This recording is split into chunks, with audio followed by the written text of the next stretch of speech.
Hey everybody, welcome back to Tooting Fork. It's a show about music and the Pitchfork Media Hype Machine. I am David. My name is Matt. And we have a guest who is... Hi, I'm Nick. Hi Nick, welcome to the podcast.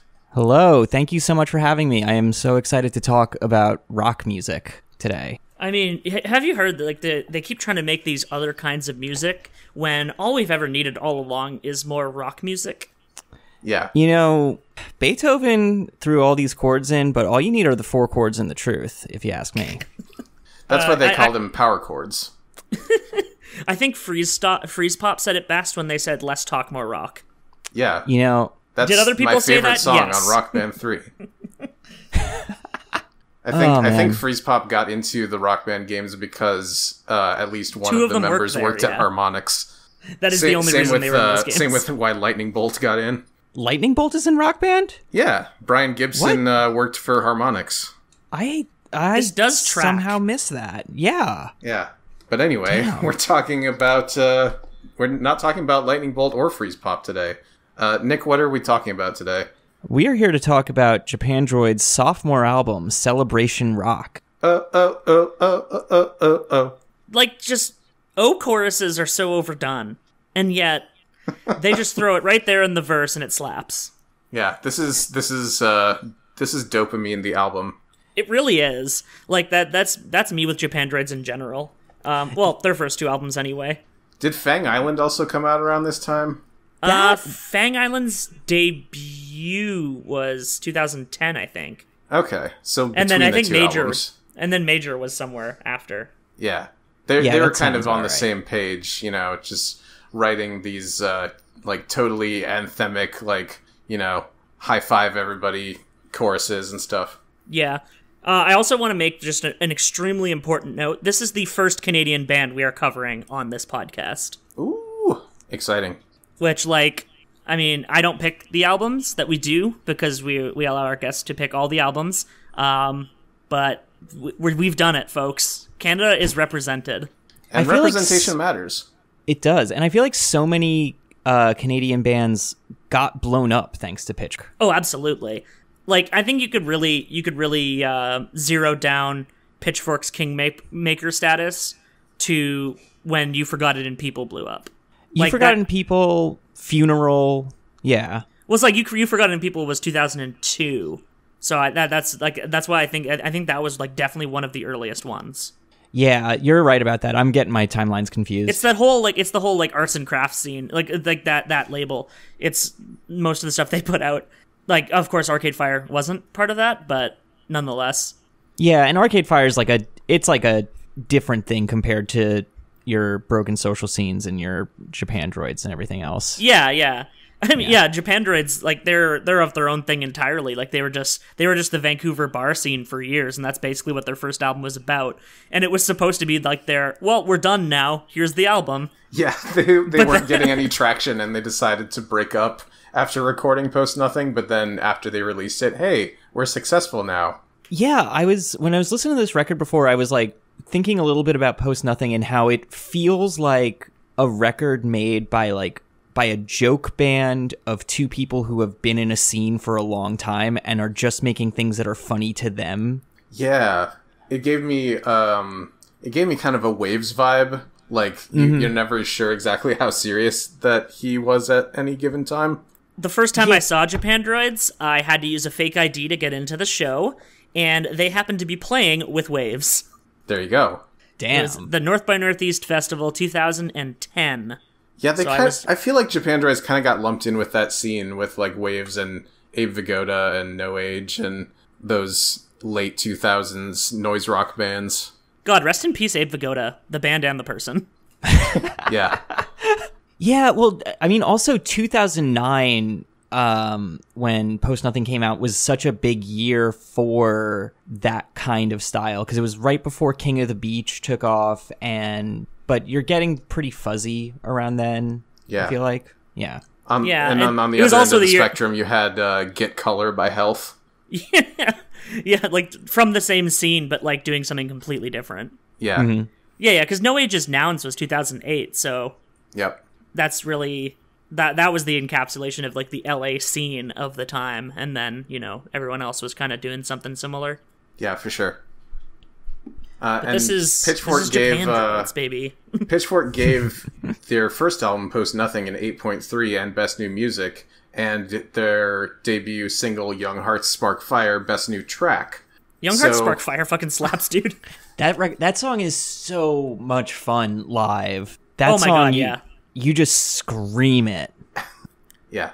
They seem to have designed a lot of their songs around just kind of yelling things.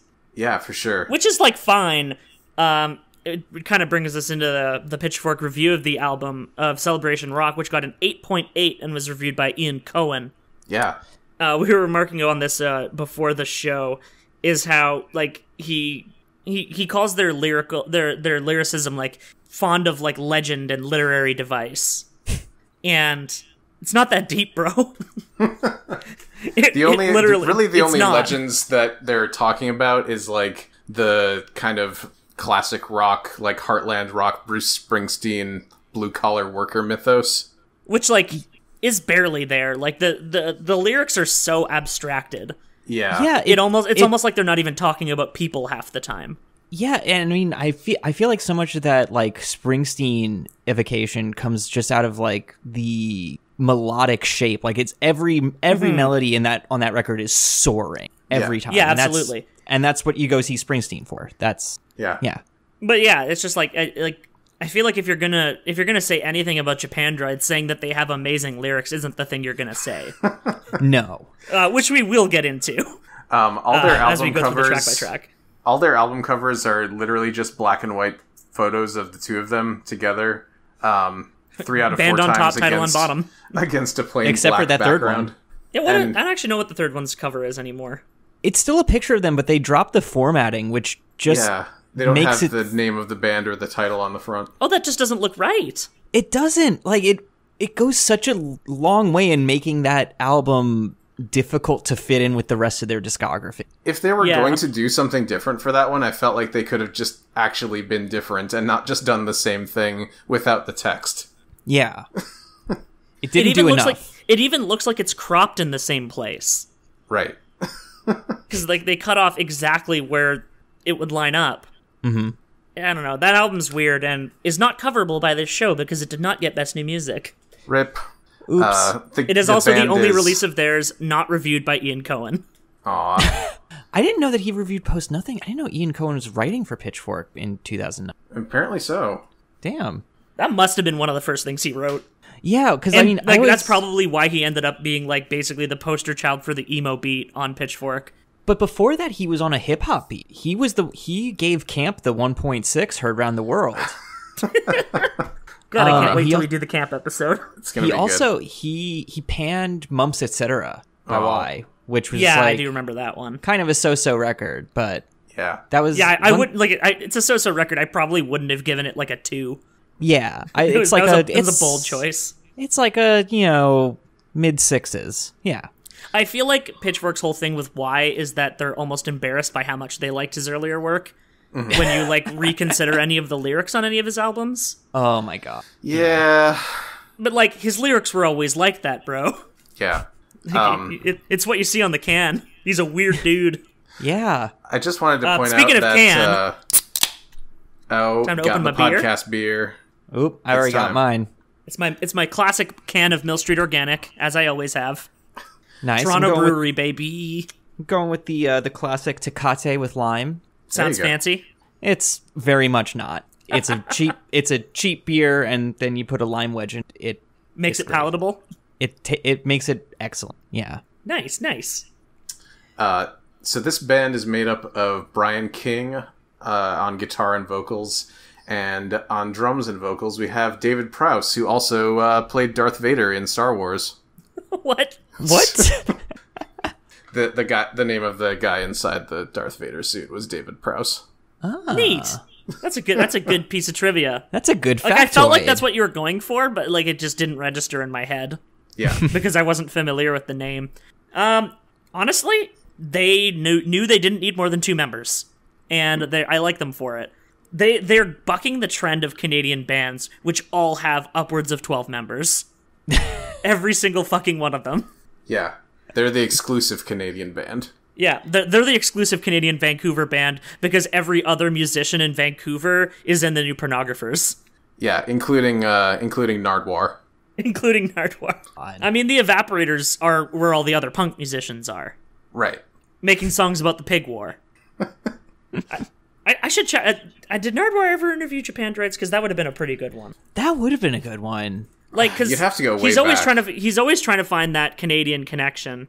Yeah. It doesn't look like he ever interviewed them, which is a shame because he loves bringing up Vancouver, and who better to bring it up with than someone who's from Vancouver? Vancouver, British Columbia, Canada. Yeah. And I feel like there's so much to dive into there with like old bands and just weird, obscure releases to dig into in their histories. Oh yeah, well, it's like I feel like if he was digging up the scene, he would basically like just name a bunch of bands they played with and like get really deep into their references, and probably literally would have either played shows with them or been present at a show they played. Yeah, most likely. Because he's just kind of always around. Yeah, the first Nardwuar interview I ever saw was with like Tyler, the Creator, in 2011. Oh, that one was so good. Yeah, he's just pulling out like every record that Tyler sampled on like his most obscure like mixtapes, and he just can't deal with it. I think that interview in particular is the reason why Nardwuar ended up doing like mostly hip hop interviews going forward after that, because there's just so much more you could dig into when sampling gets brought into it. Because like there was that one, and also the one he did with all of Odd Future. Yeah. Oh, I don't think I saw that one. That one was real good because he was just walking up to each individual member and had something for each of them. Yeah. Frank Ocean, I know which Beyonce song you wrote. You probably already own a copy of it, but here's one anyway. I also just think it's like just because like the cultural milieu of Nardwuar was so different from the hip hop scene that less people were familiar with him going in. Mm-hmm. Which was like it led to very, very good interview material. I think in that Odd Future one, it was either Tyler or Earl who asked Nardwuar if he was with the feds because he knew so much about them. I saw someone on Twitter accuse Nardwuar of being a narc, and I really hope it's not true. Oh no! Because that would be so fucking sad if he was a narc. No, that would be so bad. Unlikely. Call Nardwuar a narc. Don't do that to him. It's so sad. Like, I mean, if it's true, like, okay, I'll be sad about it, but like, I just don't want it to be, so I'm going to be in denial about it. Yeah, that's fine. It's fine. Should we get into the album then? Why not? I'm game. Track number 1 of 8 is The Knights of Wine and Roses.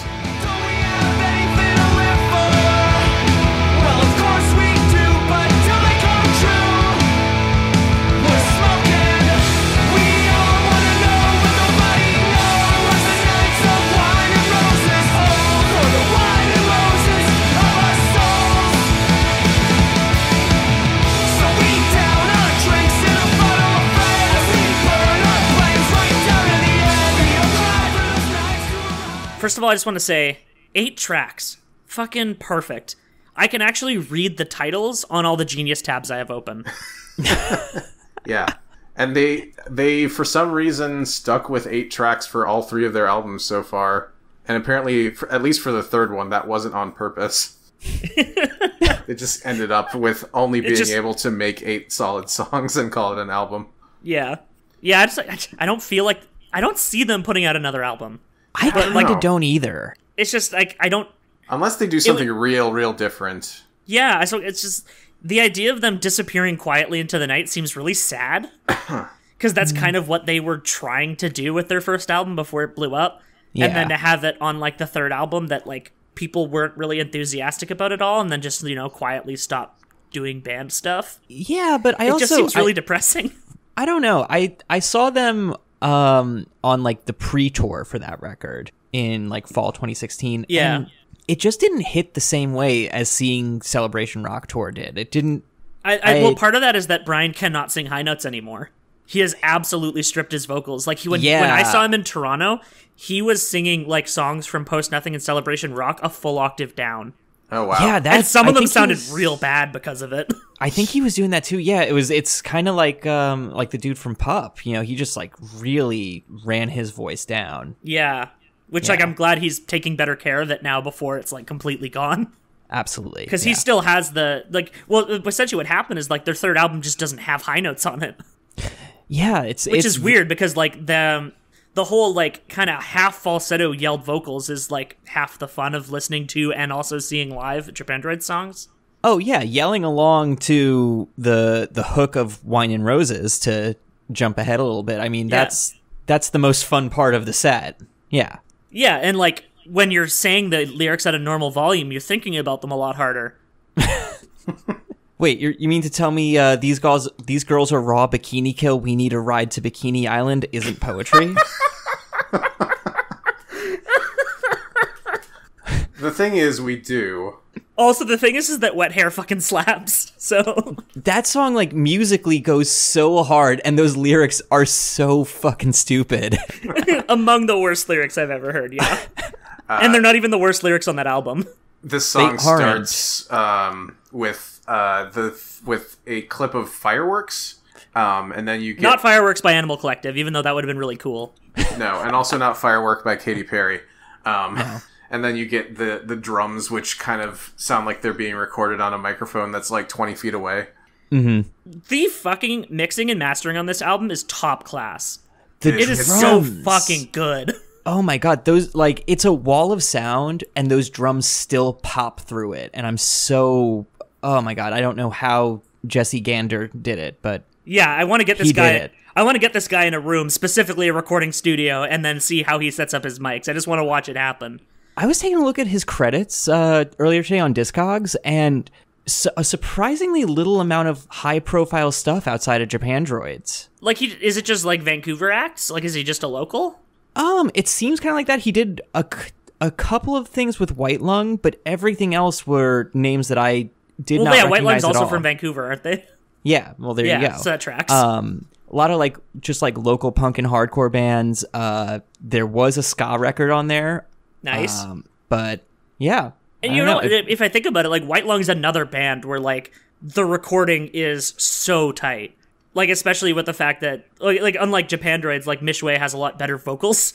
Yeah. And they get every ounce of punch out of them. Yeah, I haven't listened to White Lung in a minute now, but those mixes are really good, and her vocals just pop through in, like, the most engaging way possible. I bring this up a lot when I'm talking about just, like, the way people record albums, but, like, you have to get the perfect drum sound or else I'm just not going to like it. This comes up a lot with me with the band Born Ruffians, who I'm a big fan of, and I've seen them live like 10 times. Their first album had perfect drum sounds. Their second album sounded like fucking garbage, and I told them this to their face. I said, what is wrong with the mixing on this album? Your drums sounded like shit. Where are your transients, bro?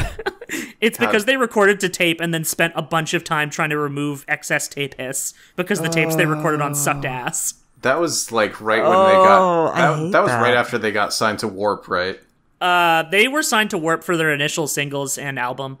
Huh. But they were dropped by Warp after the second album. Oh, that's too bad. Mm. And then, like, the next two albums were pretty good. Even after they did that amazing cover of To Cure a Weakling Child and Milkman? Yeah, that is among the better things ever recorded to record it to anything. Yeah. It's so fucking bold to choose to cover an Aphex Twin song when you're Born Ruffians. Oh, God. Yeah. But yeah, no, like, their next couple albums sounded better, but they never really quite captured the punch of the first one. And, like, that... Like, even though I like the songs just as well, like, it's...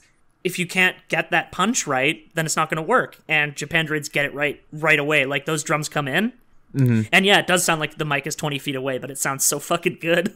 Yeah. No, there's a couple songs later in this record where I was listening on my, like, studio monitors earlier today, and just the way that those drums cut through such a busy guitar signal just kind of took my breath away for a second. Yeah. Well, and the fact that the guitars sound like 8 guitars because they fed them through so much feedback. Oh, we're going to talk about Brian King's amp rig once we get into this, okay? We're going to talk about the number of amplifiers Brian King has on stage with him at all times. It's nuts! The only reason they don't have more members in the band is because they can't fit them in the bus.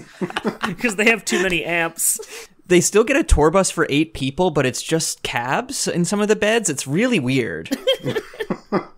That's their substitute for not being the 15-member Canadian band. They just replace all the people with amps. Yeah, same number of amps actually between Arcade Fire and Japandroids. Yeah.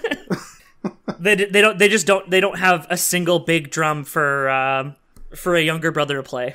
Yeah. I mean, they share a storage space, but they just, Japandroids doesn't need to take it out on tour with them right now, But that's why you never see them out on the road at the same time. Eventually, they'll work a hurdy-gurdy into a song. That's what I want to hear on Japandroids LP4. Yeah, a hurdy-gurdy. Yeah, some hurdy-gurdy. I'd love to see them fuck around with horns, to be honest. I don't know how it would work, but I just want to see them try. What if Japandroids just pull a full Kid A and make a record with no guitars? And then make a jazz follow-up. That's their Amnesiac. Yeah. And then just talk about how much they hate George Bush. There you go. Lyrically, this song is as straightforward as you would think it is by listening to the lyrics. It does set up the theme of the album really well. Yeah, this song is actually my least favorite on Celebration Rock. Even though it fucking rips. It's so much fun live that I give it a pass there, but it's where the pendulum feels a little bit too much on the classic rock side of things rather than the sort of post-punky thing that I'm looking for when I'm listening to Japandroids, and these lyrics just kind of really push it over that edge. Don't we have anything to live for? Well, of course we do, but till they come true, we're drinking, and we're still smoking. I do love the genius annotator who embedded an image of some youths drinking with "fuck it, I'm young" overlaid on it. It's a really fucking good image. That's extreme, the TV show Skins Tumblr circa. Oh no, 100%. Yeah, that image I would not doubt is from Tumblr. Oh, absolutely. Yeah, the aesthetic blogs that were for everything at the time.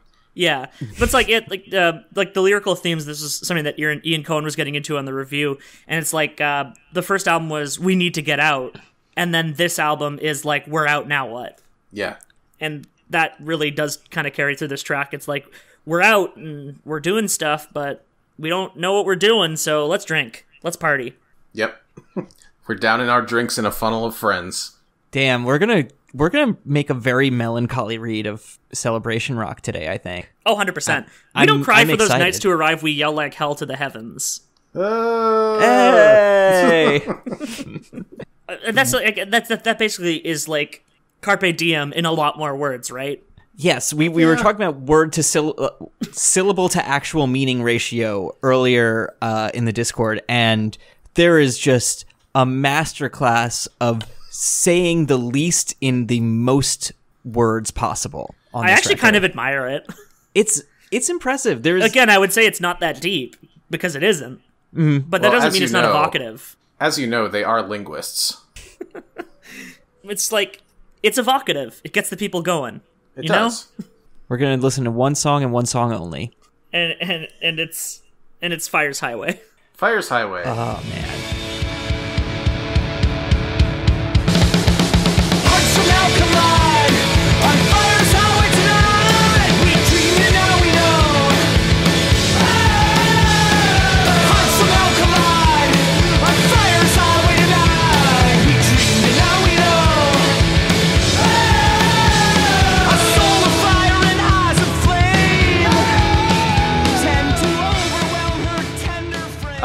This song really kind of reads pretty fetishistic to me.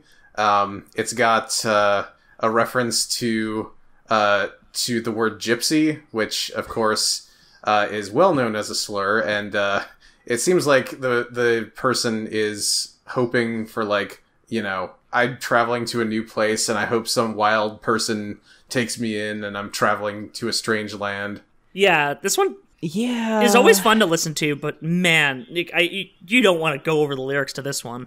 Yeah, this is the issue that you run into with a record that is it's a record that evokes a lot, and then when you look at what it's actually saying, you kind of have to step back because No. This is like manic pixie dream girl shit. Like you're using like a soul of fire and eyes of flame tend to overwhelm her tender frame. Ooh, don't like it. Don't like it, Brian. Please don't say these words to me. Brian, maybe you should have stayed quitting girls. Yeah. Brian, see a therapist, please. Yeah, like it sounds so good though. Yeah. I think I've seen them open with this once or twice. This or Adrenaline Night Shift, which both start on the same chord. So, and it's a very fun set opener. Yeah. But the second half of the line that has the slur in it is "turn some restless nights to restless years" is really cool. And also there's David's like shout along refrain thing that and that's very fun, but also yikes lyrics. Yep. She warmed my body with her spirit's heat. Some empty bottles, the cold sweat blues howling like outlaws from her rented room. It's about drinking. And they're still smoking. Do they have anything to live for? Yeah. Honestly, though, that is this record, like, that's the thesis statement. Still drinking, still smoking. Yep. Anything to live for?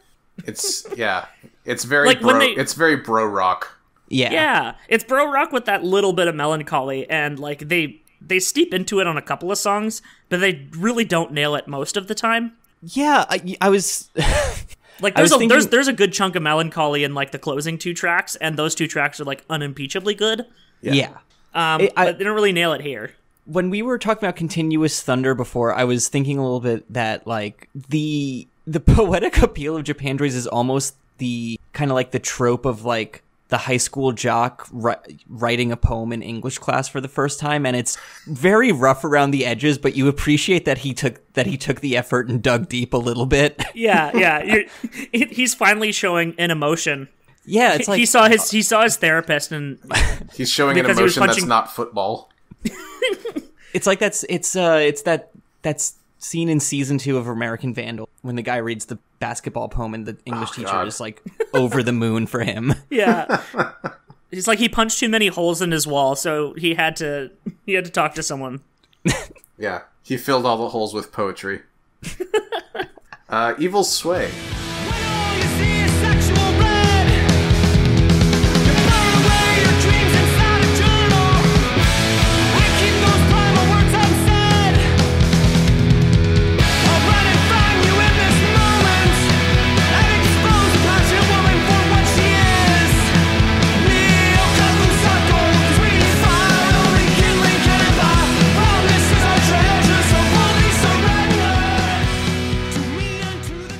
I am very much down with this song. This song is their "I'm on Fire."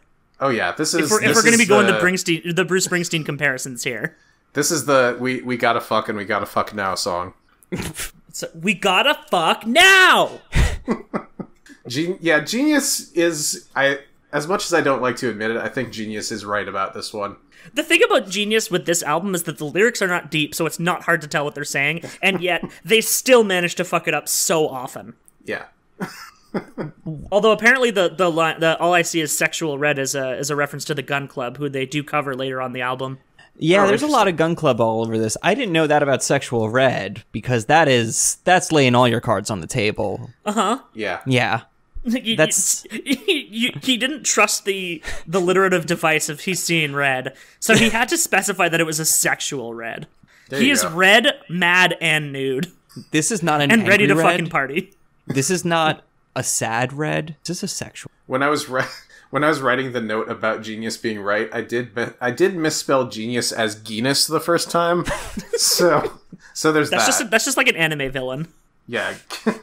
The last ray bursts through the train cars and shined directly on my head. As the sun set on the singer and the night descends, he begins to realize his lustful desire becoming more and more prevalent. The warmth of the last rays descending on him is only increasing his frustrations. You ever get horny from a sunset? When I'm horny from a sunset? You see the sunset and you're like, oh man, time to fuck. Talking shit about a horny sunset. Well, I mean, it's like being a vampire. You can only be horny once the sun is down. So, is this song actually just a confession that he's really a vampire? I think there's an interpretation that the entire Japandroids catalog is hinting at someone's vampire. Vampires are horny is the thing. Yeah. I really like the bit with the pre-chorus is that it flips. So it's like you find me in the first chorus, and the second one it's I'll find you. And I'm really glad that So Come and Find Me in This Moment precedes the I'll Run and Find You in This Moment, because I feel like it would seem really creepy if the other one was first. Yeah, especially with the line, and expose a passionate woman for what she is. I don't know if we'd be talking about this record if right? And like all that would do is like literally just taking those two pre-choruses and flipping them, and it makes it so bad. But like in this case, it works because it's just echoing a line from earlier. And so like, you know, you have the implication of it being like a mutual thing, whereas it does not sound mutual if you lead with that one. No. Yeah, and this is leading into what we were talking about with Continuous Thunder before, and what I was going to mention later of like the text supporting the intention. Yeah. It really it works in that way, but I just thought that was really interesting how much different it could be. There's a good amount of like squealy feedback throughout this song, which I appreciated. Yeah, this one was. I had to turn the volume down on this one because I was like, there is a little bit too much. There's a lot of treble going on here on that guitar, and not all of it is good. So I think now is as good a time as any to talk about Brian King's guitar riff. Okay, because Brian King is running through minimum 3 amps most of the time during sets. You'll see more than that on stage, but they're all like clones because Japandroids is at a point where you can't cancel a show because an amp broke. You just should have a backup. So I think what it used to be was he had a Fender Twin for clean tones, some sort of Ampeg bass amp just to get like that hard low end so that feels really full.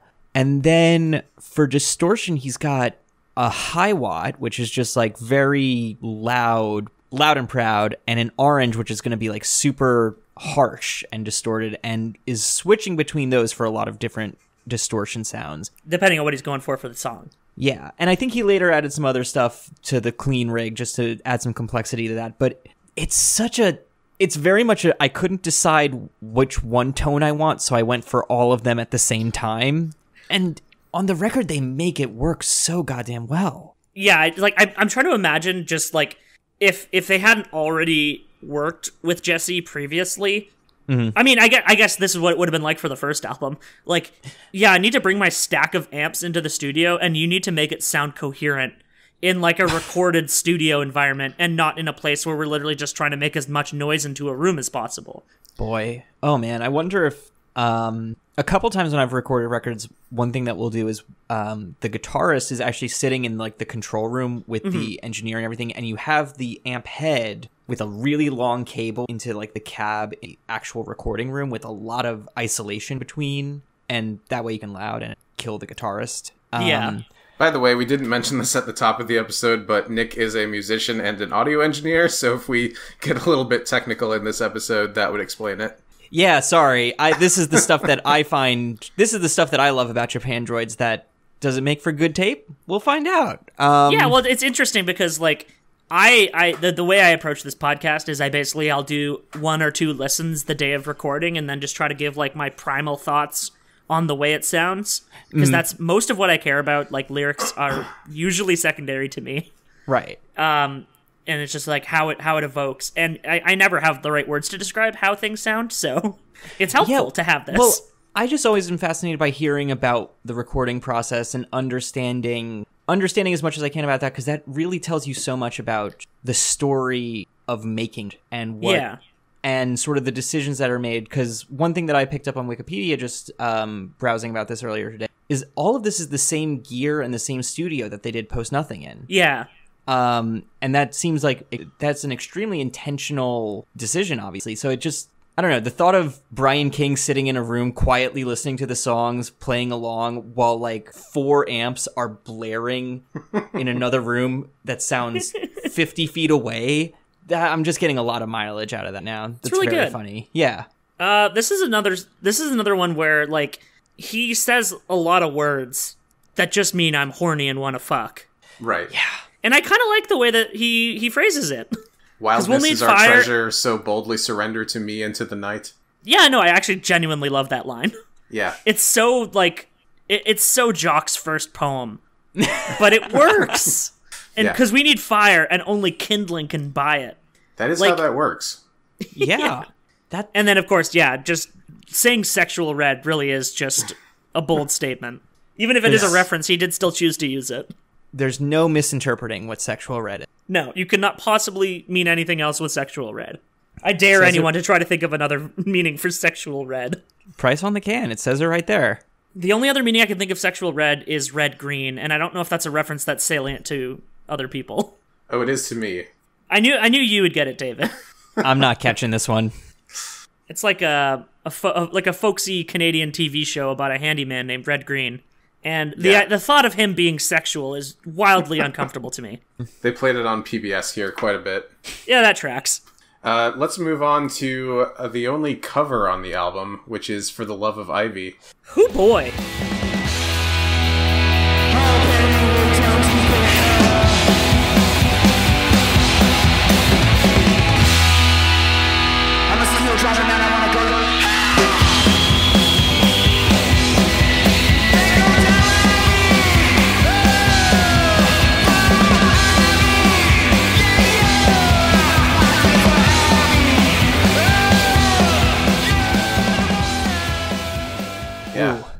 I sure did find out what the original lyrics are for the first time today. Yeah. The original is by the Gun Club. Definitely had one use of the N-word in it. Yep. And, like, it's one of those cases where it's like, I know what you were going for, but you didn't have to do that. Yeah. And, like, ugh. Changing it into the line hunting for answers down in the dark does make it better, and actually that line sounds a lot better to me. Yeah. Yeah, that also fits in with... Like, the thing about the original song is, like, it's the same lyrics everywhere else. Mm-hmm. Yeah. Right? So, like, why? It says, like, the singer, Pierce, Jeffrey Lee Pierce, was interested with the plight of African Americans and how he had to deal with in the 60s, and this was incorporated into his music. And it's like, that's not really how I read that line. And I don't think that's how a lot of people are going to read that line. Yeah, no. It really just sounds like you want to do a violence on them. Yeah, that's... And, like, if you're, like, if this song is supposed to be representing some kind of, like male id, which, like, this album didn't need more of that. That's what this whole fucking album is. Yeah. Like, there's better ways to do it. I'm wondering why they decided on this song to cover in particular. Well, it's like they have 2 covers in their repertoire overall, and they both seem like really deliberate choices. The other one is... like the kind of music. The other one's the McLusky cover. That's they do. Right. Which they play in all their live sets, despite it being like a non-album cut. Yeah. Because normally their shows on the Celebration Rock tour were every song from Celebration Rock, every song from Post Nothing except for I Quit Girls, and then their McLusky cover. Yeah.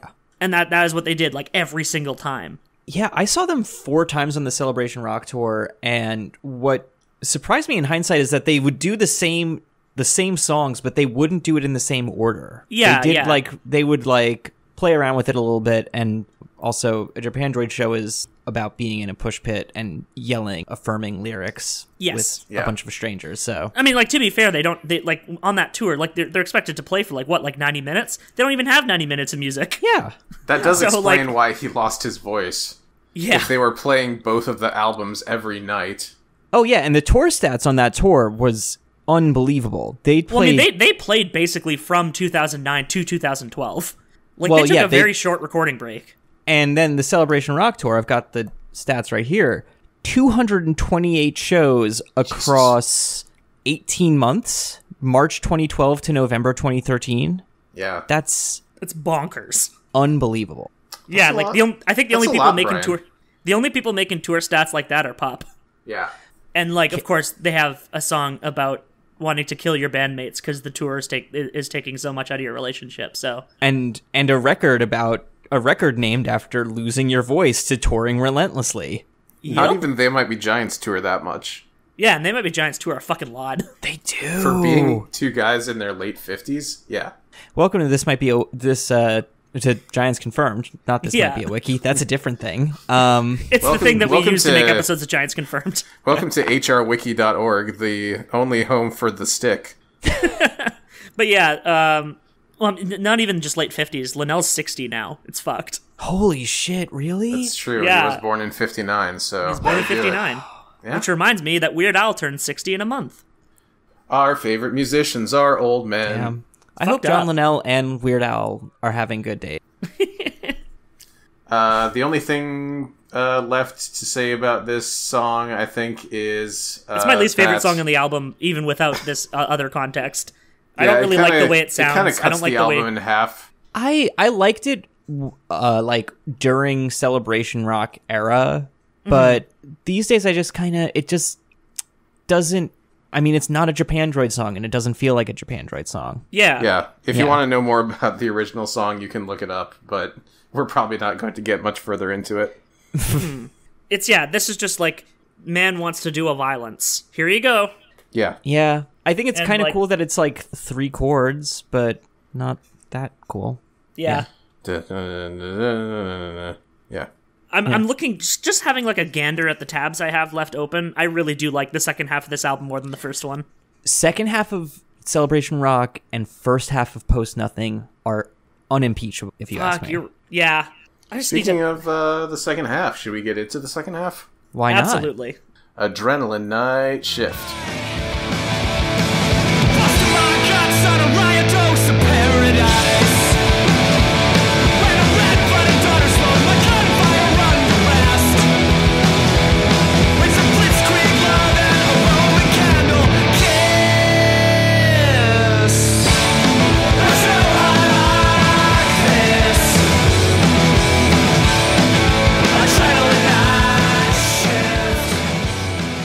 These have to be like the most over-the-top lyrics on the album, I think.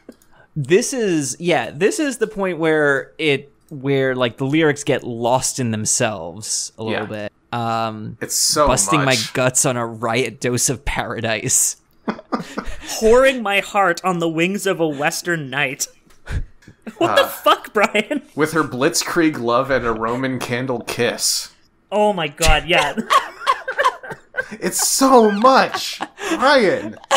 Brian learned what a fucking metaphor... Oh, and also there is a image from the Katy Perry firework video in the annotation for that line. Good. Thanks. I love it. Do you think that, like... You know how, like, love can be explosive? What if it was a literal explosive? I'm sure no one has ever used this literary device before. No. And let's, like, really... Okay, let's not forget. Like, it's really energizing. It's like working the night shift, but you've got a lot of adrenaline. That's what being in a band is like. Yeah, I say that as if this song doesn't slap and I don't love it. No, like, Japandroids would be, like... There's a lot of bands that I would want to be in because it just seems like it's fun to play those songs. Japandroids is near the top of the list. Oh, yeah. Yeah. God. And now I'm trying to think of it. I'm like, has anyone ever really covered Japandroids? I have a Teen Days cover of Wet Hair, which is really fucking good.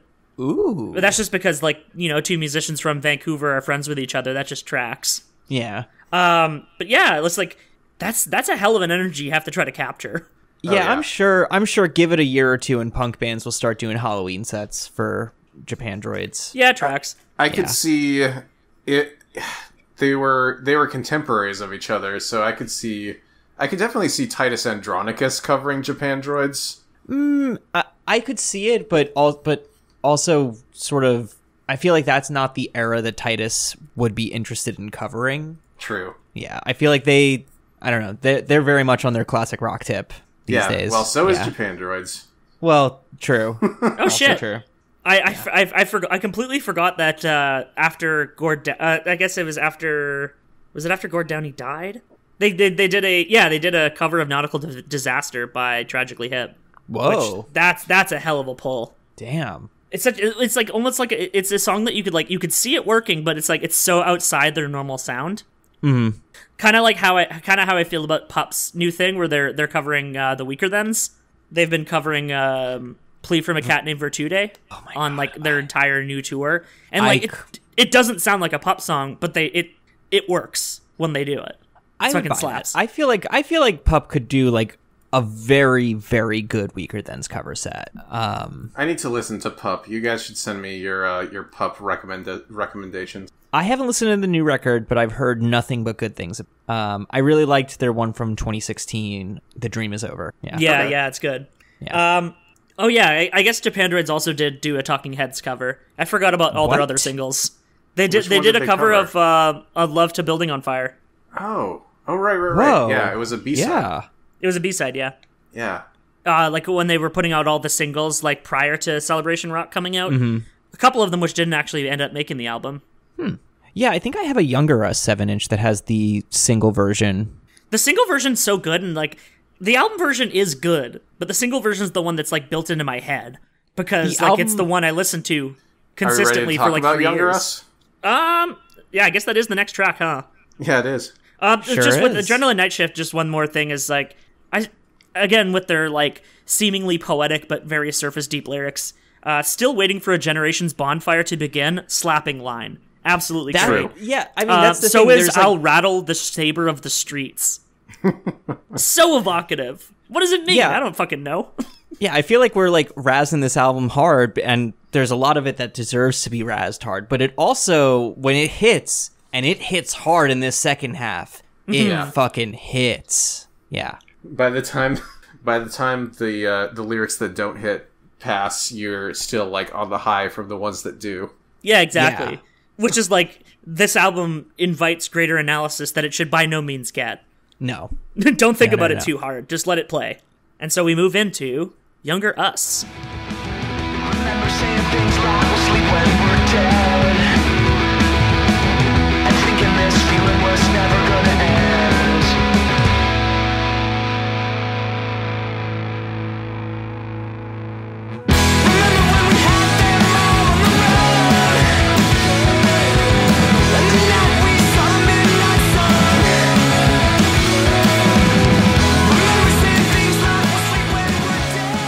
So this was actually released in 2010. I didn't realize that the single came out that long ago. They played it when I saw them, when they played with Waves for during North by Northeast.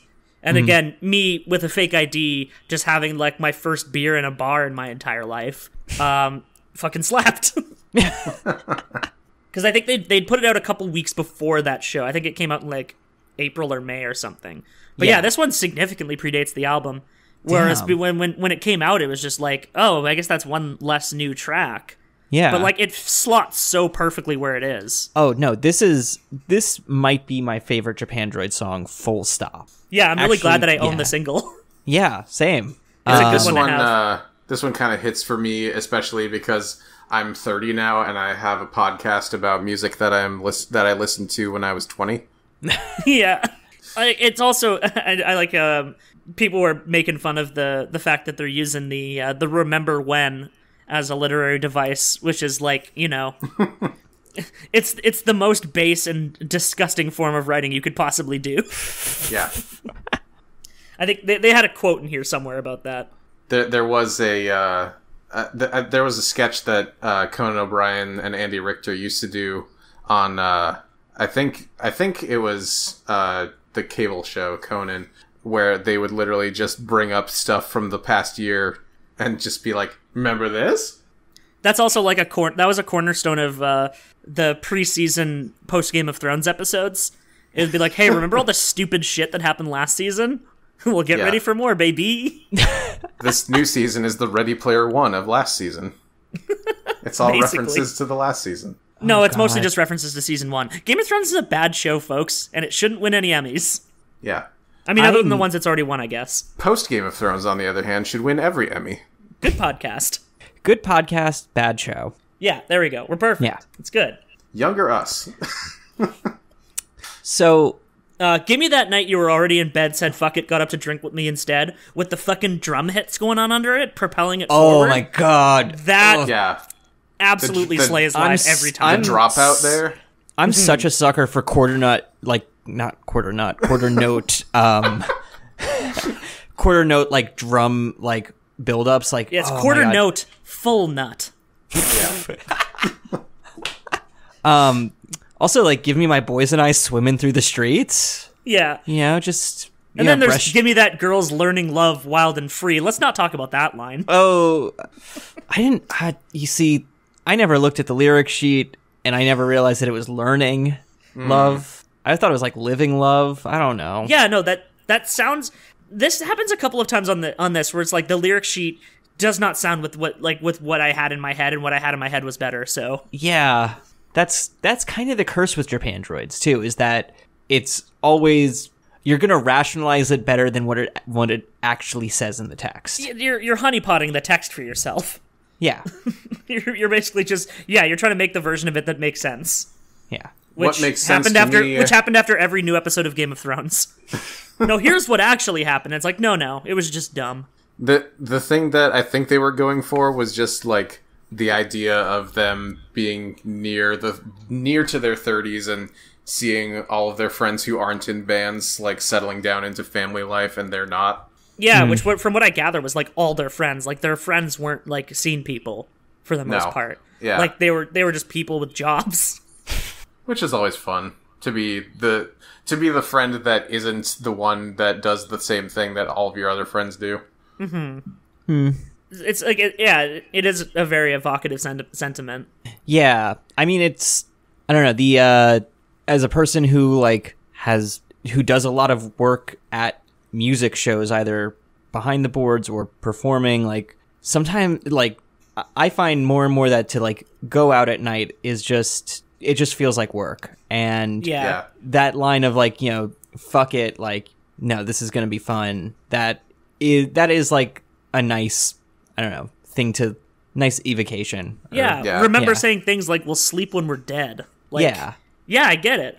Like, you know, you feel old, you're not that old. Yeah. Yeah, no. Like when I was a teenager, I would probably have thought of, you know, being 30 as being pretty old and probably being too old to go out to shows and stuff, but I'm still going to at least like 4 or 5 shows a year.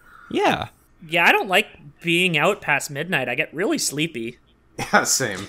Oh man, I am actually seeing the band from our last episode, or your last episode, Block Party tomorrow night, and the venue has a 10 p.m. curfew because it's like outdoors in the middle of Manhattan, and I'm just sort of midnight. Oh, that fucking slaps, dude. I'm gonna I'm so stoked. Yeah. And Kelly gets to go to bed.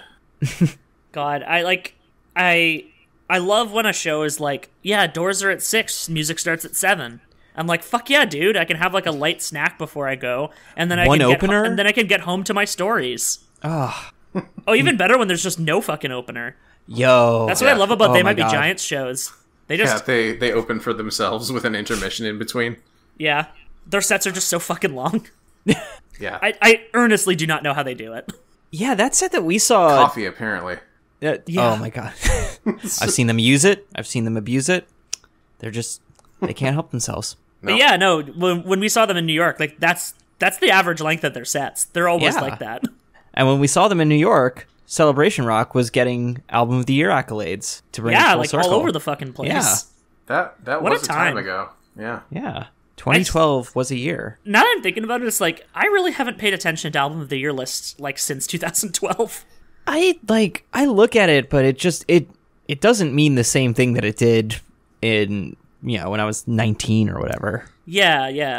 Yeah, I feel like Pitchfork made us believe that was more important than it actually was. Yeah, and Pitchfork has just made itself less and less reputable as years have gone on. Yeah. I mean, you know, shouts out to October.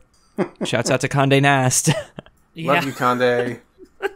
Wasn't JPEG Mafia like saying that at Pitchfork Fest after every song? That's what I think I heard in the Merriweather episode with our friend Mace. Right, yeah. Our very mutual funny. friend Mace. That's so fucking funny. But yeah, I feel like it's the fact, like, not to say like pop music isn't valuable or anything, but the fact that like all their news coverage revolves around it now is part of the problem for sure. Yeah, I still follow... they don't have that Kingmaker vibe to them anymore. They seem like very much like they're behind the curve. Mm-hmm. They still review like artists that they interviewed during this time period. Whenever they release something new, like they still like I read a review of the new album by Steve Hauschild, formerly of Emeralds, a couple days ago. Fuck, they were super into emeralds. They were. Yeah. Like, I think one of their albums got a 9. What? Damn. Yeah, I feel like once you get reviewed on Pitchfork, it is way easier to convince somebody to continue writing about Pitchfork. Mm-hmm. Yeah. Yeah. They'll stick somebody But it's like with the job. I feel like less people are clearing that initial bar now. Like, it just seems like they're talking about the same bands. Yeah, well, I mean, other than like their pop coverage. And there's so many other outlets for small bands now that Pitchfork to get to Pitchfork you need I don't think you can get to Pitchfork without like a press team unless you have something phenomenally exceptional at this point. Yeah. They're They kind just of, not I gonna feel like set themselves up for that. Like they gave themselves too high of an entry point. Yeah, and they don't need to take the risk on breaking an artist, and they don't really seem particularly interested in doing that. Yeah.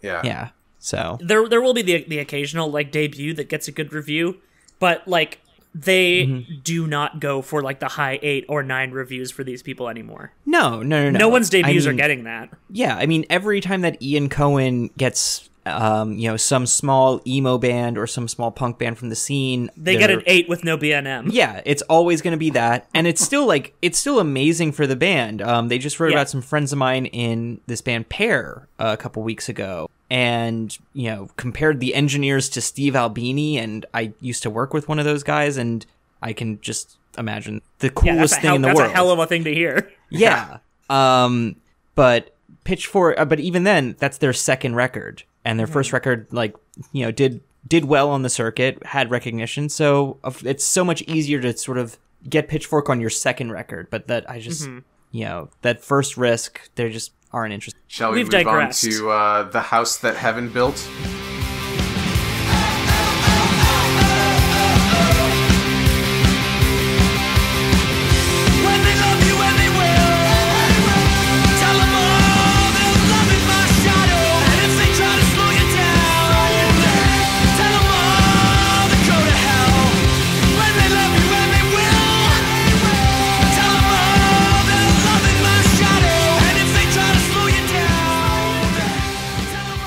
Yeah, let's move on to what.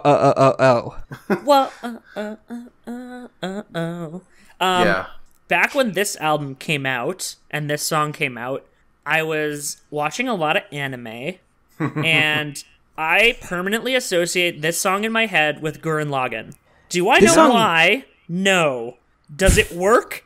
Fucking absolutely, and one day I will make an AMV of it. This song basically is an anime opening. Oh my god, yeah, it is. Yeah. Yeah, I can see people like flying through the sky to this one. This song is also like the skate-on music for the Vancouver Canucks. That is still so cool. If it's not still, it at least was for like 4 years. Jeez. Genius seems to say that it's still true, but I'm not really fact-checking this any further. Yeah. Yeah. Doing the hometown proud. Yeah, well, this band plays well in Vancouver, that's for sure. I wonder why. It's like seeing Pup in Toronto. Like, people go fucking nuts. Yeah. People love a hometown crowd. They love a hometown boy. This is another one with evocative lyrics that aren't necessarily saying anything. Yeah. Oh, I feel like I don't know if this song says anything. There's not a single coherent thought in this entire song. I think the only thing that this song says is believe in yourself. And honestly, and that's why I associate it so strongly with Gurren Lagann, because that is what that whole anime is. No, I mean, like, I'm not a person who does, like, mood playlists, but there are times where I've, like, felt down and I've just put this song on and I'm like, no, I'm good. I'm going to keep going, and then you're just actually. fist pumping around your apartment to it? Yeah, that's usually how it goes. The only line that I can actually get a read on is the start of verse 3, which is, it's a lifeless life with no fixed address to give, which seems like it's just about being on the road constantly. Yeah. And this song is my wife's favorite off this album. The first time that I played it for her, she misheard the O chorus as a dog barking. So now she always barks along to the song when it comes on. Arf, arf, arf, arf, arf, arf. That dumb song, The House That Heaven Built, with dog and cat instead of person. Yeah. Bark, bark, bark, bark, bark, bark, bark, bark. David, can you just, like, actually just put in a clip where you overlay some, like, MIDI dog barks over the O's? I would love that so much. Can you please make this? I'll do my best.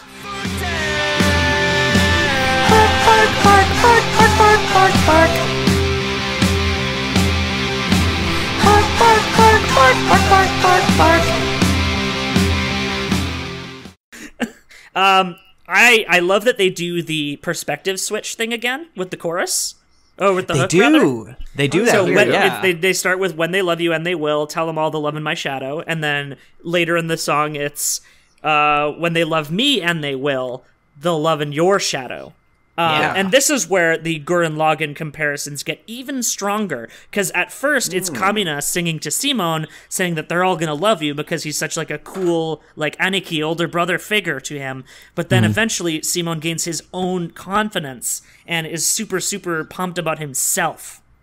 And then his drill pierced the heavens. This is mostly about the first half of Gurren Lagann. The second half is not relevant. Yeah. Sounds about right. Yeah. I think about this a lot, and I'm really glad that I was able to blindside you all with this, that I was going to just start talking about anime in the middle of the episode. Yeah, welcome to Yare Yare Boys. I guess that's the closest one, yeah. We do... No, I actually really like the association of the house that Heaven built with anime. It just... Something about it feels right. I mean, they're literally called Japandroids. Well, that too, yeah. Jeez. This is the only way that it works, is if this song is about Gurren Lagann. Yeah, Japandroids, I think, is just a portmanteau of two other band names that they were trying to use. Do you know what they were? It said it on the Wikipedia page. I was looking at it earlier today. It definitely is out there. I'm sure I can find it in quick enough time that it won't be awkward hearing me type and actually look it up.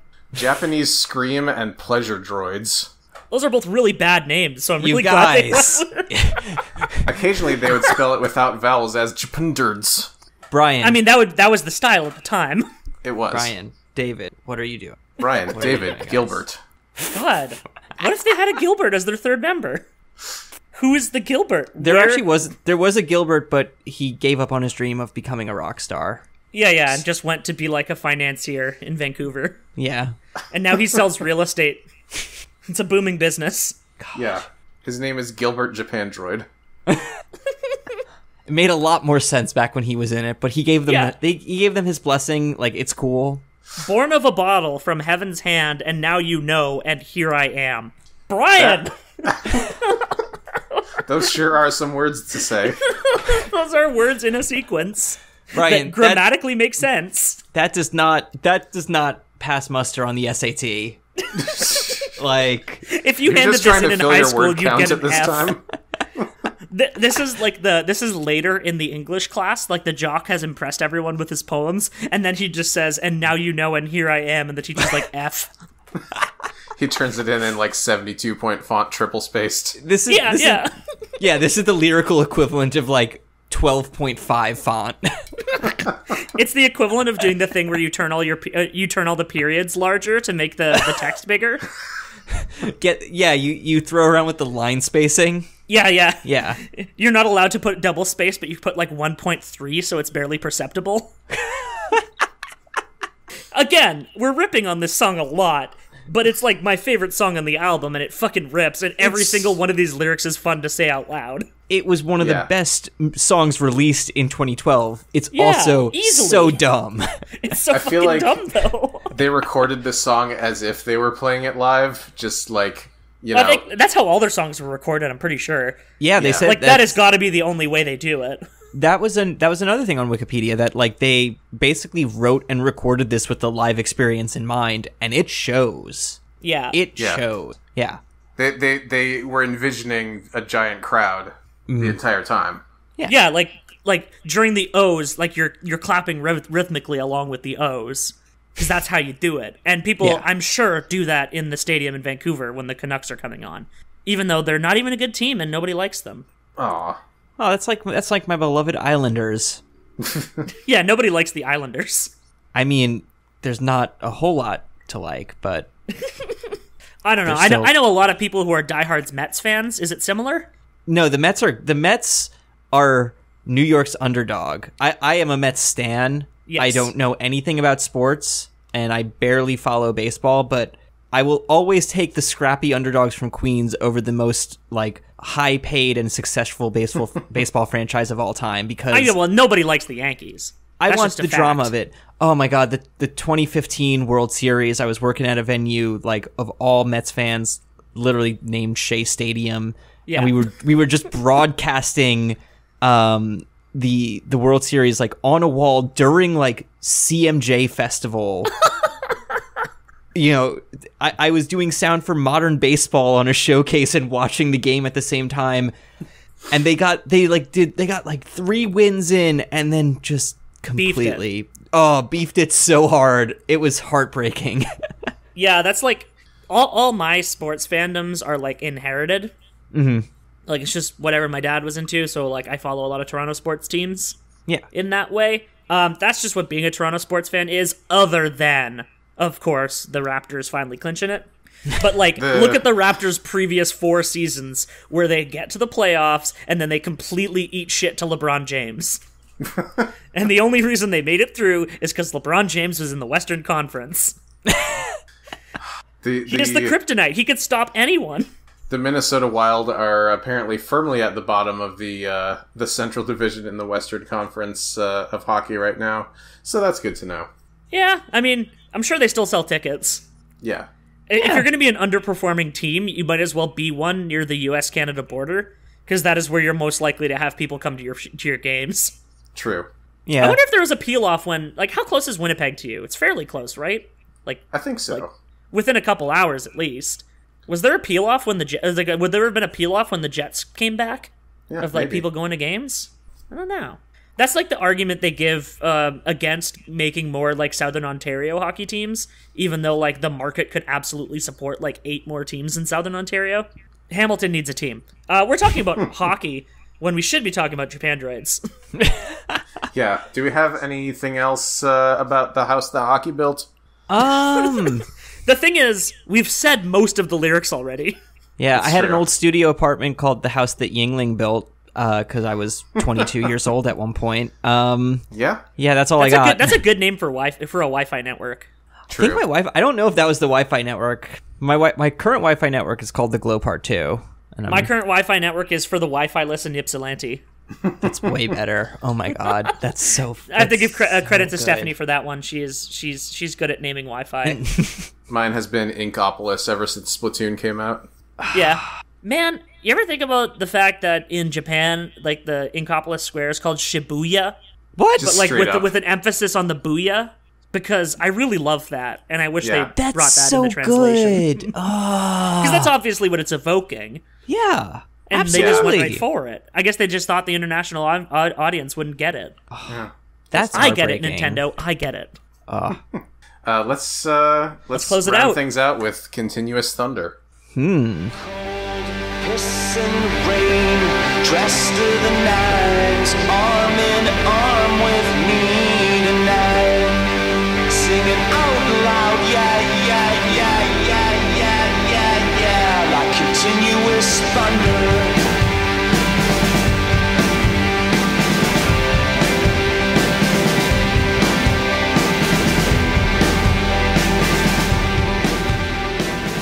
They sure say piss in this one a lot. Yeah.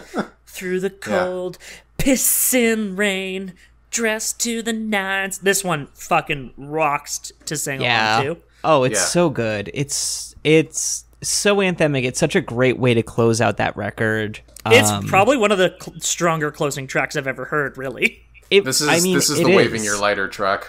Oh, absolutely. I saw them play like at like 2 p.m. outside at a festival, you know, perfect natural light everywhere, and you're still throwing your lighter up because it's just the vibe. It's just Yeah. what you're supposed to do. Yeah. Well, the first line of this song is one of the ones that Ian Cohen singled out as being like particularly poetic. Heart's terrain is never a prairie. But you weren't wary. You took my hand. You did that. And you're valid. Yeah. One's heart is not something that is easily deciphered. Here the writer compares the heart to land that is difficult to traverse, unlike a prairie, which is just hills and grass. Sure Okay. is. I mean, like, I wouldn't call that like a fantastic literary device, but it works. I feel like Yeah. this is the most lyrically ambitious song on the record. Yeah, but it's no, still, I can see that. but it's still like it has its weak points, such as, I guess, let's just get into it. Oh, and if I had all the answers and you had the body you wanted, would we love with a legendary fire?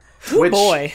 You can extrapolate what he's trying to get across here, but it could have been stated a whole lot better than that, Brian. It's like it's basically like he's stating like these base desires. If we had these things, would it make us love each other any more or any better? And I think that's a good like kind of statement to make. It's just the choices that he made for the statement for like the male avatar of himself and like the female avatar of the other person in the relationship. Were just some poor choices. The word choice, the context that it arrives in, and it also just doesn't sound good when he sings it. No, and you had the body you wanted is a very clunky line. If you're gonna bring that up, you need to support that with the text. And there is nothing in the song prior. There's nothing in the record that leads to Brian King like just sort of psychoanalyzing what his romantic object wants in life. And he never really gets into the female perspective on any of this in anything past a surface level. Oh, absolutely not. But absolutely he also not. Doesn't do that with his own thoughts or desires on this album. Yeah. Oh, if I were more intelligent and you were a sapiosexual.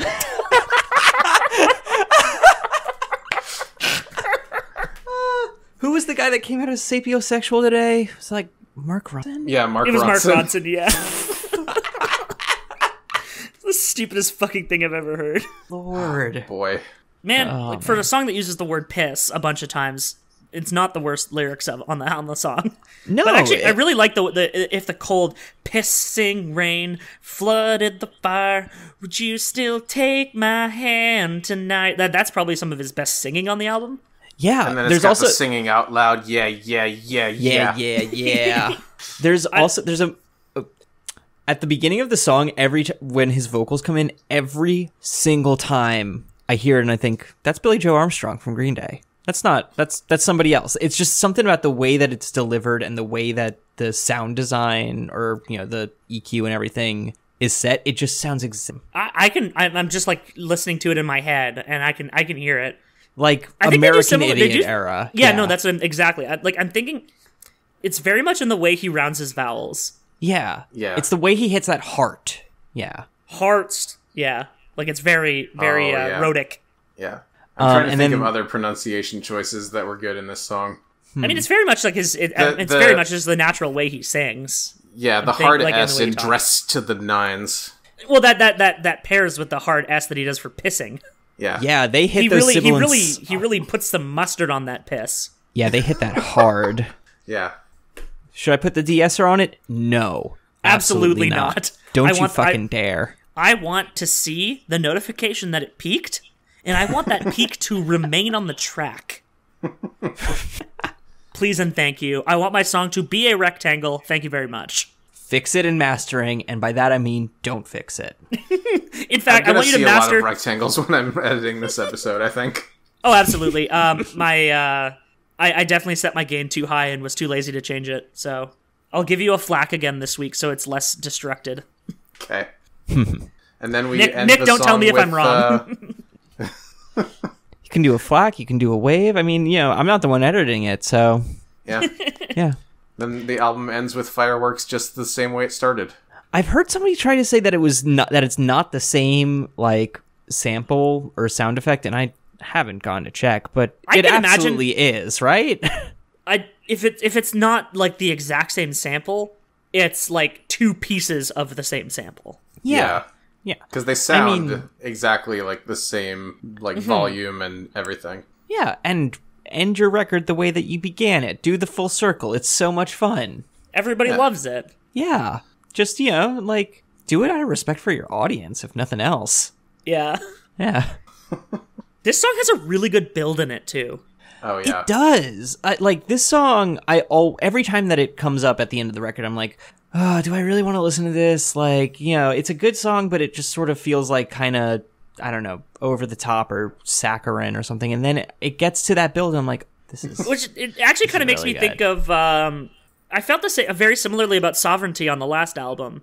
in that it starts out really slow, but it kind of builds itself a little bit. And then you get to a really good point with it.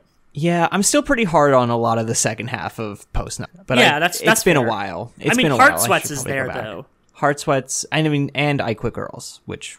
Just don't think too hard about the lyrics. Heart Sweats is the one that starts with the drums that are like... Yeah. You're hot as cold as ice, girl. I should know I've been through the North Pole. Another song where he puts a lot of... He doesn't put a lot of thought into what a woman would think, but just how he thinks of them. I mean, his heart's sweating, which... Yeah.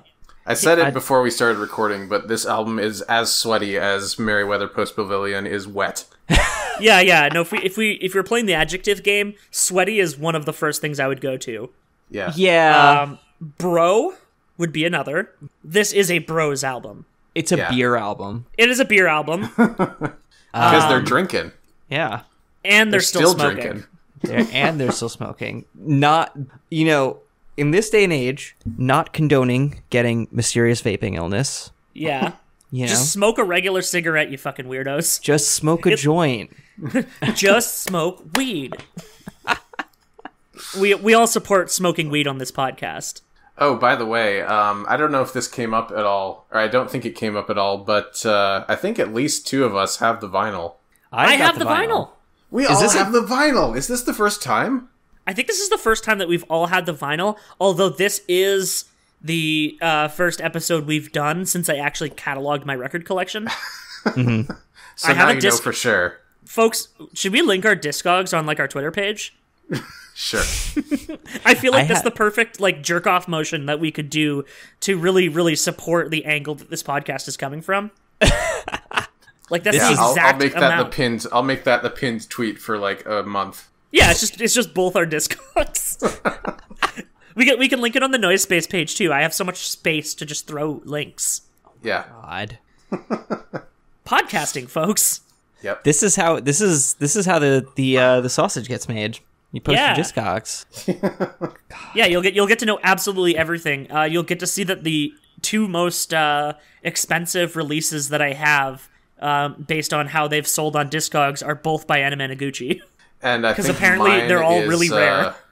My two are the Neutral Milk Hotel box set and the CDR that Neil Cicierega made of Damn Skippy.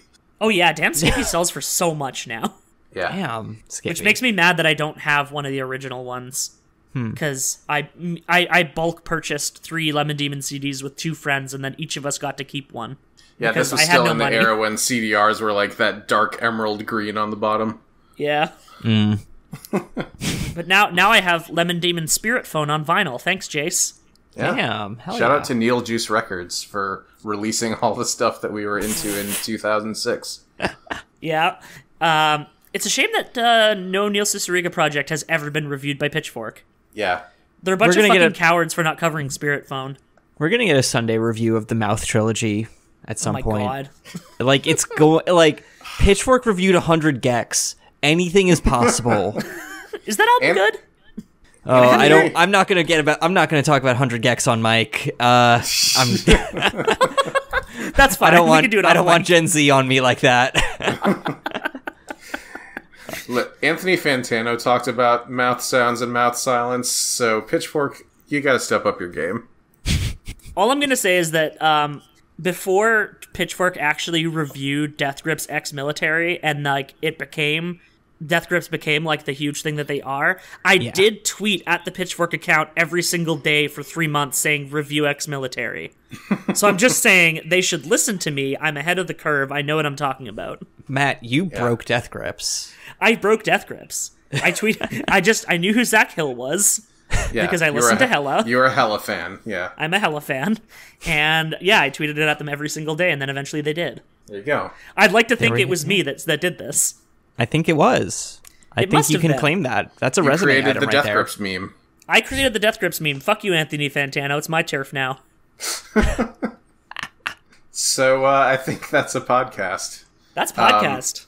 My favorite song, out of all 8 of them, I'd probably have to say The House That Heaven Built. Hell yeah. Yeah, that's the same for me. It's between that and Younger Us. Younger Us that's an unimpeachable run of songs. Yeah, I think Younger I'm going Us to go and with... to Continuous Thunder are all perfect. Yeah, I'd have to go with Younger Us if I'm going with my gut. Yeah. That song is just... The House That Heaven Built is still, to this day, the only song I've crowd surfed to. And also the only song I've stage dove to. Because that's how I got into the crowd. Yeah, they usually go hand in hand. They go hand in hand. That is also the same show where a man crowd jumped off of a speaker and landed on Only Me. And I had a shoulder injury for like 6 months after that. Oh, Great. no. That's Look, bad. Above a certain weight, just don't crowd jump. Yeah. Like, I'd it's just... argue... I mean, at least take into account the crowd density that you're jumping into. Because he was jumping into a very small portion of crowd. And by that I mean me and only me. Because I was off to the side because getting into the pit, I am small and get injured. As to whether this album lives up to the hype that Pitchfork gave it, musically I'd say yes. Lyrically, maybe not so much. Absolutely not. Yeah, I'd say this album is already showing its age lyrically just 7 years later. Oh yeah, my 7 God. years. Time moves too fast. Yeah, don't think about too hard about that. This album came out in fucking May of 2012. Yeah, I'm curious to see what happens to the legacy of Japandroids, because I don't see this getting more relevant in incoming years, except for like Wine and Roses and Younger Us. But then you got... Well, see, when I make my House That Heaven Built Gurren Lagann AMV, it's going to really, really bring them back into the forefront of culture. Well, yeah, I mean, that's gonna get on AV Club. That's gonna be inescapable for a week. Yeah, It'll it's bring going to be back absolutely Japandroids, and it will bring back AMVs as an art form. It'll get people thinking about Gurren Lagann, and then they'll be like, hey, wait, why is that 14-year-old's titties out? And then they won't want to think about it anymore. Anime. Here's your actual get, though. Gurren Lagann AMV, The House That Heaven Built Nightcore. Oh, fuck. That would rip. That's the 2019 experience right there. It's just, ow, ow, ow, ow, ow, ow, ow, ow. And then you can get the 100 Gex fans.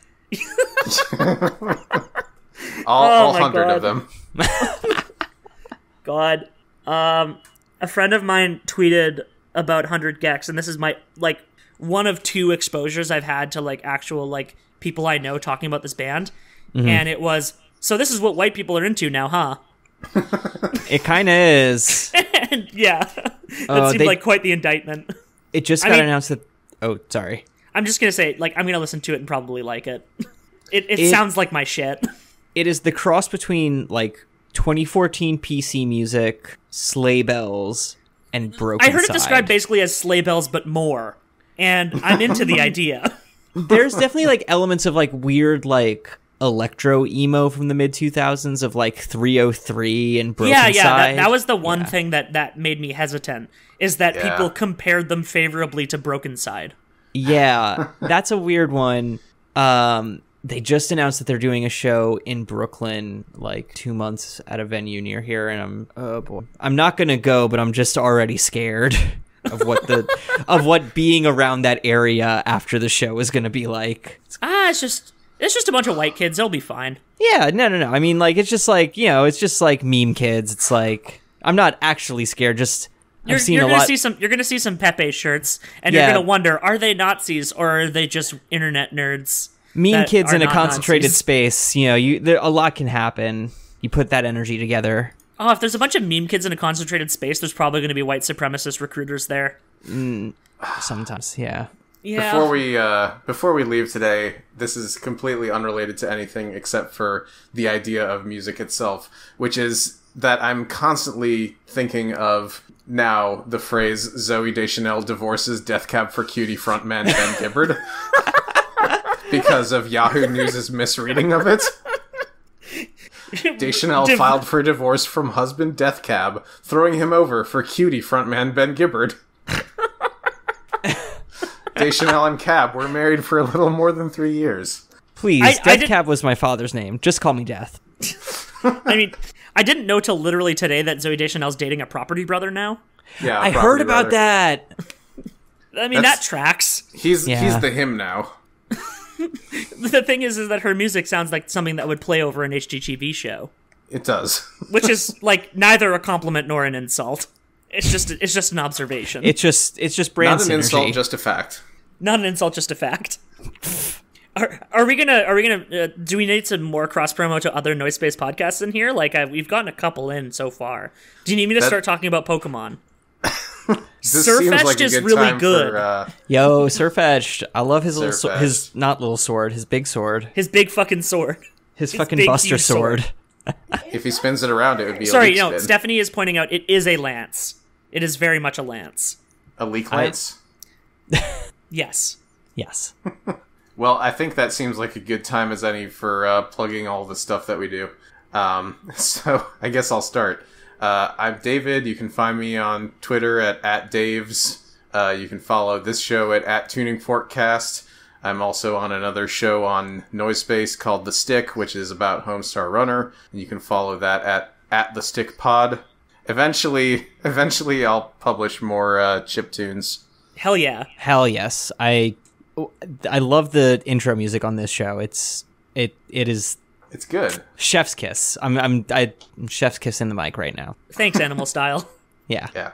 I'm Matt. I do podcasting with Henry Kissinger's Pokemon Going to Die, as well as fellow Noise Space podcast Giants Confirmed. I just had new art commissioned, and I swear to God, I'm actually relaunching Elite Full Restore this time. I keep saying I'm going to do it, and I'm actually going to do it. So I'm looking to try to record next week. I'll probably have... I'll definitely just be having guests on every week, because that's just how it's going to work now. Because I'm co-hostless for the time being. And yeah, Field Guide to Canadiana. Not sure about that one yet. Maybe one day. The thing is I'm very explicitly anti-nationalist now, so it just doesn't seem like the good thing to go for. We should abolish all borders. Canada shouldn't exist. I am Nick. You can find me on Twitter at NCKPTMN. I play multiple instruments in the bands Hard Pass, Spot Garden, and For Everest, and I post synth stuff online under the name Chronophile, and that's my deal. Yeah. Hell yeah. R.I.P. GTB Records. R.I.P.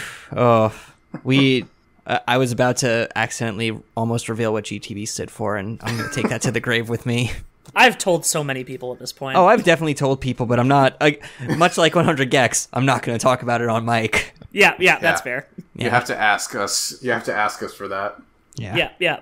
Thank you to Animal Style for the use of the theme song Open Air from the album Open Air. You can find all of their music at nmlstyl.com. And that sure is the style, huh? Just taking all the vowels out. Yeah. Everyone's doing it.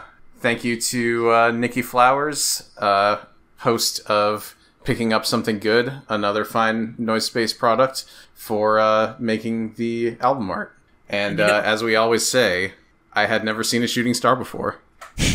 I had never even seen a shooting star before. I had never even seen a shooting star before. Bye. Later. Bye.